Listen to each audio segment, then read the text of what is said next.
बोली बोली बाबा बासुकीनाथ की जय। धनी देव घरवा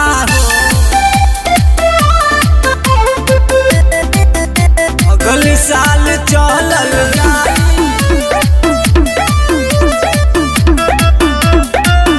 धनी देव घरवा हो चढ़ते सवनवा सैया चल गइल बहरवा हो। चढ़ते सवनवा सैया चल गइल बहरवा हो। अगली साल चलल जाई। अगली साल चलल जाई। धनी देव घरवा हो अगली साल चलल जाई। धनी देव घरवा हो हर साल कर रही है बहना रहला। बोली बोली बाबा बासुकीनाथ की जय। धनी देव घरवा हो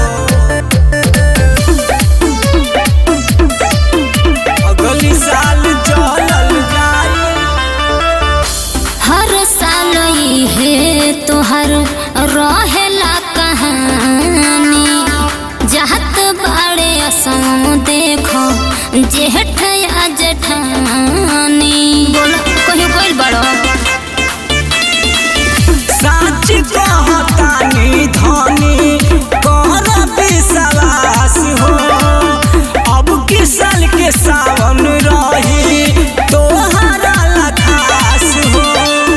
रउआ संग लेके हमहू चलती कमरवा हो।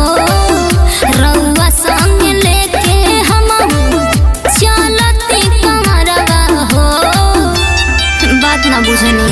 अगली साल चलल जाई। अगली साल चलल जाई। धनी देव घरवा हो अगली साल चलल जाई। धनी देव घरवा हो झूठ तो नहीं की बोला। धनी देव घरवा हो अगली साल चलल जाई।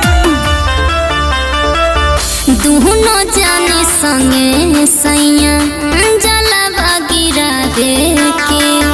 हाथ जोड़ी हमनी के भोला के मनावे के। एक बार तो ललसा पूरा देते ए जी। हम ले कांवर तू लीह गंगा जलावा। राम के वन सोनू करी है बोल बम के हलावा। अजय जिया बनावा दली हा बिचारवा हो। अजय जिया बनावा दली हा बिचारवा हो। अगली साल चलल जाई। अगली साल चलल जाई। धनी देव